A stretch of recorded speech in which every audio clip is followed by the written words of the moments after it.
Today on the Morning Edition, 2025 was a busier than normal year for shakes. The Alaska Earthquake Center released its latest report. We take a look back on some of the biggest land-shaking moments from the previous year. Plus, we were able to do a glacier cruise a few days ago, and that was just magnificent. We saw glaciers, we saw otters, and it was just picturesque. some big stars visited Anchorage, some for the very first time, and got to take in the wonder that we call home for Arctic Comic-Con over the weekend. We'll bring you some of the highlights. And early morning risers wake up and smile at your sunrise. That is, of course, if you could see through all the clouds. Aaron, yeah, our sunrise is getting earlier, but it is pretty wet out there. Another gloomy day. Yeah, we're going to end April on a wet note. In fact, we've got some rain showers and windy conditions that will build in across South Central as we welcome in today and into our Tuesday. As far as this morning, to get you out the door, we have seen some of those light rain showers that have been with us through the night. Of course, that heaviest activity, like we typically see, has been confined to coastal areas. But we're waking up 37 degrees with winds out of the northwest at 6 miles per hour. We are going to continue to hold on to those cloudy conditions for the foreseeable future. And you can see this morning, we've got rain out towards Prince William Sound as you head across western parts of the Susitna Valley, as well as parts of the Kenai.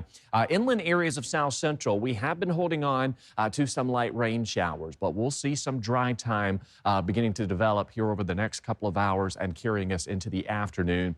We'll see a better return to some rain arriving tonight and into our Tuesday. But we've already seen 1/4 inch of rain out towards Portage, a few hundredths of an inch out towards Seward, Talkeetna, while Cordova is approaching over 1/10 of an inch of rainfall. Now, Anchorage has seen some light sprinkle drizzle activity through the overnight hours, but not much in the way of measurable rain accumulation, just enough to wet the ground as well as those sidewalks. But we are going to continue to hold on to that chance for some rain sticking around throughout the day, as well as those winds, which will steadily increase. Now, there is a wind advisory that goes into effect starting at noon today, lasting through tomorrow for the Anchorage and Eagle River hillside.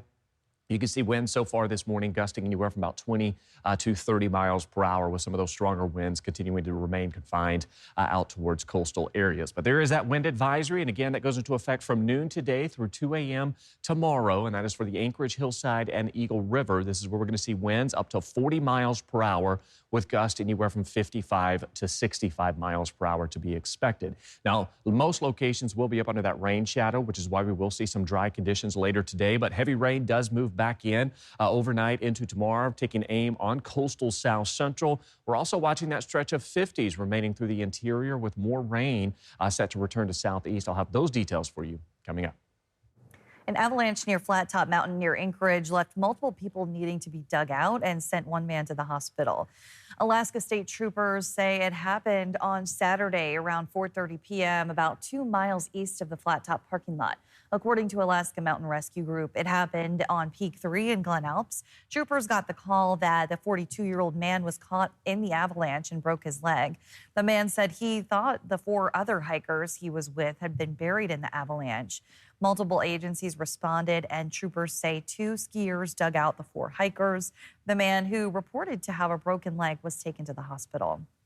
And just a few hours later, there was a second rescue on Flat Top. Troopers say a hiker had reported that he was lost, stuck in the snow, and slid downhill every time he tried to move. The same Alaska Mountain Rescue Group members who responded to the avalanche, as well as a wildlife trooper and a state parks officer, helped get the hiker to safety.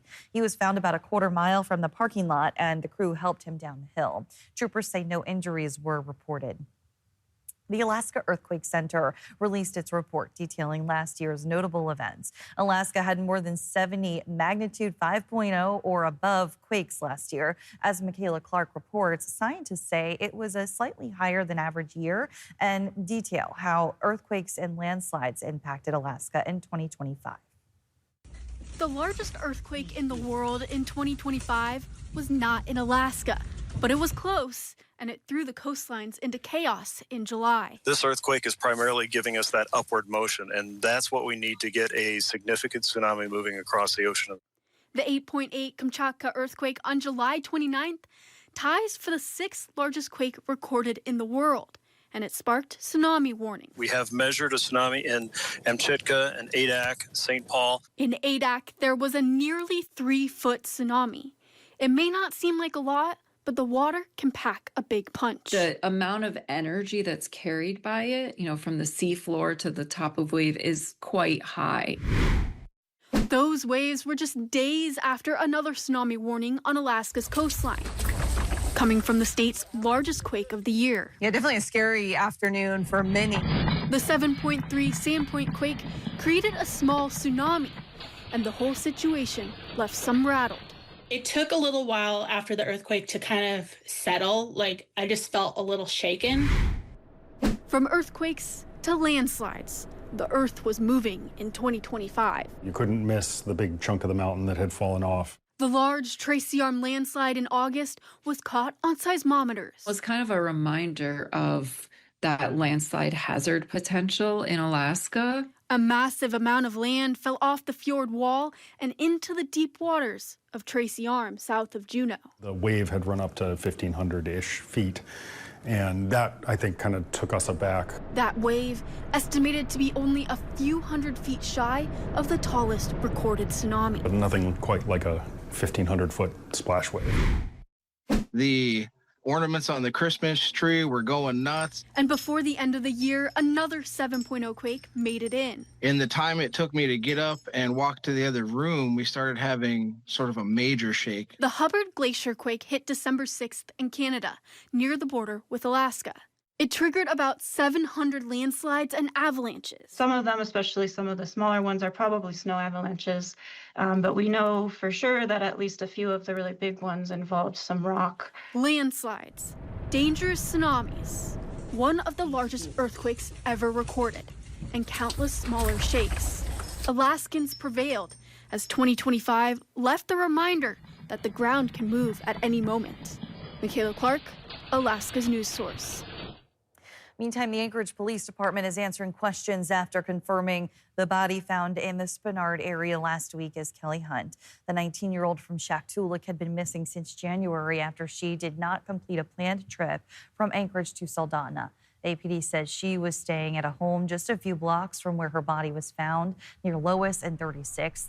Anchorage Police Chief Sean Case says her death is being investigated and APD is continuing to collect evidence and work the case. This is what he had to say when we asked if foul play was suspected. We will continue through the process until we get to the end of the line where we can make that determination on whether this is going to be closed as a death investigation or whether we're going to transfer this over and consider it a homicide investigation. The chief did not say how long her body had been where it was found, citing an ongoing investigation and pending the medical examiner's report. Anytime one of our young people go missing and then they end up deceased, it's a tragedy. It's a tragedy for the community. It's, in this case, a tragedy for the Alaska Native community. And we realize that, there's a lot of concerns that people have when these investigations go on for long periods of time. And unfortunately, we can't give every bit of information we have through every step of the investigation. But we're certainly committed to giving as much information as we can along the way. APD says the medical examiner will determine how she died and no one has been arrested. Hunt's family issued a statement thanking everyone who helped search for her. You can read the full statement on our website and mobile app. As tourist season nears, the Fountainhead Antique Auto Museum in Fairbanks is racing to open their new location for the summer, a goal that follows closure of their old location earlier this month. The museum offers a look at transportation in Alaska before World War II and the way that transportation interacted with fashion. Fountainhead Development Leadership says the new location offers 3 times this space, allowing for the inclusion of aircraft as a collaboration with the Pioneer Air Museum at Pioneer Park. This larger area will also allow for more behind-the-scenes viewing of curations and traveling exhibits. The ability to look behind the scenes, we learned over the last 20 years in our existing location, is one of people's favorite activities within the museum. The ability to look through a window and see somebody actually working on a 125-year-old car. Developing, starting an engine is very, very interesting. Currently, the plan is to open the new location to the public on June 1st, but they may be pushed back due to construction delays. It's shaping up to be a festive summer in Alaska as the nation celebrates its 250th anniversary this year. The Alaska Department of Natural Resources came to Fairbanks to present on the America 250 celebrations that are being called the Week of Dreams. The state's historian says much of this will focus on baseball in Alaska, which started in the state in 1868. These celebrations will include historic games in Fairbanks and Anchorage, as well as visits from MLB players. And Explore Fairbanks says celebrations in the city will likely span from June to August, with the Midnight Sun Run being one of the first events. Downtown Anchorage came alive Sunday with fans of just about anything you can name. Charlie Fellows takes us to this year's Arctic Comic-Con. Thousands headed downtown Sunday for day 2 of Arctic Comic-Con, with events spanning all 3 floors of the Denina Center. Vendors, celebrity meet and greets, gaming tournaments, and plenty more. This year brought out some big names to the Last Frontier for the first time, including Kathleen Herles, the original voice of Dora the Explorer, and Mindy Sterling, known for her role in the Austin Powers franchise, both enjoying their stays. I mean, it's a little cold for me because I'm from LA. So, but it's worth it, and it's just really beautiful. Everyone's been so nice. I feel all of the Dora love, and it's been so great. I'm sad it's only 2 days, but I'm sure it'll just keep growing, and then maybe I'll be back. A great opportunity for folks to meet some names they know, and for those names to get to know Alaska. The views are insane. My husband and I keep saying they look painted, like that's how unreal it looks. We were able to do a glacier cruise a few days ago, and that was just magnificent. We saw glaciers, we saw otters, and it was just picturesque. It's year number 7 for the con, with attendance up significantly from last year, per co-founder Mike LaJoy. For him, nothing beats seeing all the hard work come to fruition.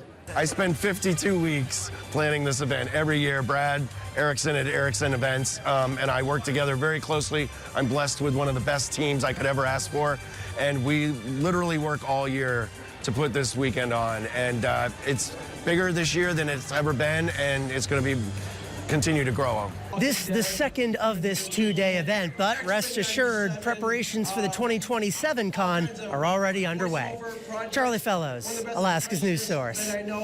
Still ahead on the morning edition, the honor flight returned home over the weekend, and while it may seem like a small gesture to honor our nation's veterans, you can feel how much the trip impacts them. We'll show you more just ahead. Rain and wind set to return to South Central with the heaviest activity arriving into our Tuesday. I'll have more on that. But first, a sunrise, 6:01 in Anchorage, 5:13 in Juneau. Your full forecast is next. Welcome back in. 16 minutes past the hour on this Monday morning, and it's a wet one, Aaron. Yeah, we are going to continue to hold on to this stretch of wet weather as we close out April. Of course, we'll see some dry conditions today, 37 in Anchorage as well as Glen Allen, 35 degrees in McGrath. In fact, a good portion of the state waking up to those temperatures in the 30s. Now, as you head north of the Brooks Range, we do have those temperatures sitting in the teens to start off your work week. But those temperatures across the state still warming into the 50s through the interior. We have yet to officially hit that in South Central, but we are still holding on to that widespread activity. We're also seeing parts of southwest Alaska out towards Bristol Bay, seeing some of that light rainfall. There's our strong area of low pressure that led to some gusty winds out towards the Aleutians into the weekend. And we are going to see some of those winds building into South Central today and into our Tuesday. Now, we do have that ridge of high pressure just to the southeast of that moisture-rich profile that you're seeing building into South Central. And then there's our area of low pressure. So embedded within that is that southerly flow that continues to pull in ample moisture to South Central. And like we saw last week, this is pretty much a near identical setup as what we did see last week. So we're going to see the heaviest rainfall staying confined to coastal areas of South Central, where we could see 1 to 3 inches of rainfall, while inland locations will fare a lot drier, but we'll still see a decent shot for some rain. Winds are still gusty out west, anywhere from 30 to about 45 miles per hour, and we are going to be watching those winds increasing across South Central as we welcome in the afternoon hours. Even out towards the Alaska range, those winds will increase later today and into your Tuesday. So we do have some rain for inland locations, but we do kind of dry out later this afternoon, so we'll catch some dry breaks, and with that being the case, we could see the occasional break in the clouds, allowing for some sunshine to peek through, but largely holding on to those mostly cloudy to overcast skies. Again, heavy rainfall confined to coastal areas. Overnight into tomorrow, we'll tap into some rainfall. Now, one thing we're going to be watching through the night into our Tuesday is some colder air that will wrap around on the backside of this system.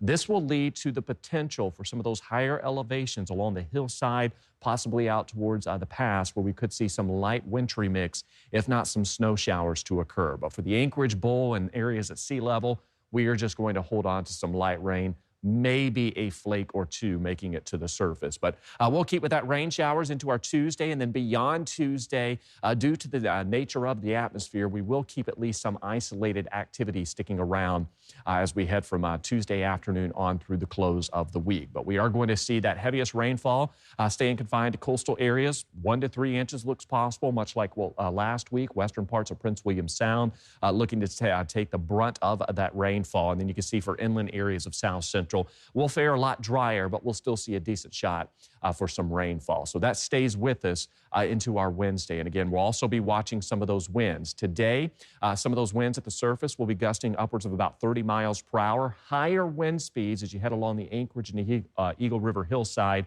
where we could see winds gusting upwards of about 50 to 65 miles per hour. So that stays with us today and into our Tuesday as well. So be prepared for some gusty conditions the next couple of days. Wet weather as well. You can see we kind of dry out by the middle of the week, but we'll still keep at least some isolated activity in the forecast. All right, thanks, Aaron.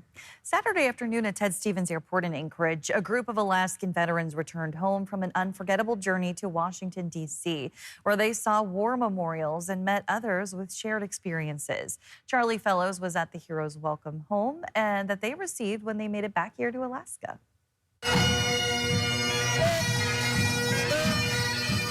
This is amazing. Beyond that, there's no words to describe what I was going through on this. That was totally the opposite of the greeting that I got when I came back to Tacoma, Washington, Seattle, Tacoma in 1971, where we actually got spit on when we came back in off the Red Tail.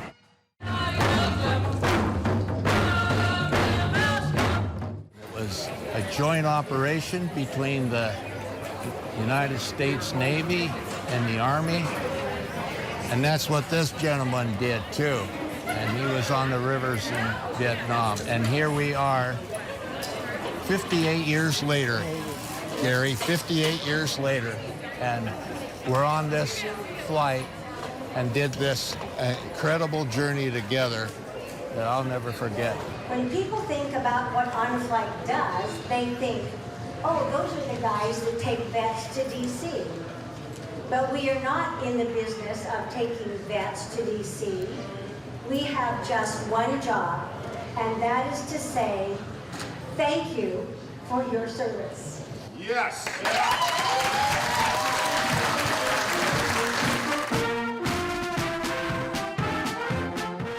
It was definitely heartwarming, and I wouldn't trade the experience for anything. Hate to admit it, but my eyes even leaked. You didn't hear that, folks, but yeah, it leaked. For those of us who served in Vietnam, there's a unity that can never be broken. And that was the neatest thing about the trip, too, was the fact that that unity existed. And everybody got along and shared and everything. It was just a really, really, comforting, nice experience. Yes. Amen, brother. Yeah. Welcome home, brother. You too. Amen. Thanks for listening to our podcast. Click subscribe so you can get the latest podcasts from Alaska's news source automatically. And stay up to date with breaking news and in-depth reporting. Available for free 24/7 with the Alaska's news source app.